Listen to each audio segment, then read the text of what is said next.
අද මම ඔයාලට පොල් පළාක් ඇඳ හදාන්නේ කොහොමද කියලා කියලා දෙන්නයි යන්නේ.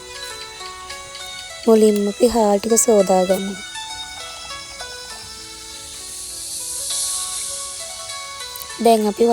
දැන් සෝදාගත් හාල් ටිකට වතුර ටිකක් තියලා අපි ලිපෙන් තබාගමු.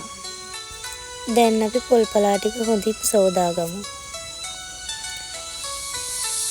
දැන් සිහින්ම කපාගෙන කපාගත් පොල් පළා ටික බෙන්ඩර් කප් එකට දාගමු. දැන් අපි බෙන්ඩර් කප් එකට වතුර ටිකකුත් දාගමු.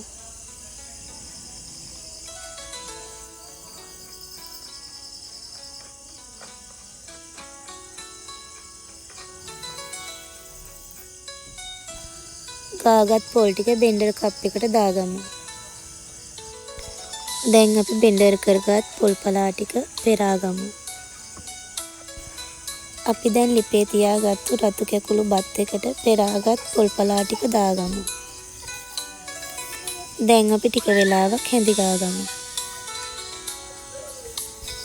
මේ පොල් පළා කියන ශාකය දියවැඩියා රෝගීන්ටත්, මුත්‍රා දැවිල්ලටත්, මුත්‍රාගල් දිය කිරීමටත්, ශරීරයට ප්‍රතිශක්තිය ලබා දෙන්නටත් ගොඩක් උපකාර වෙනවා.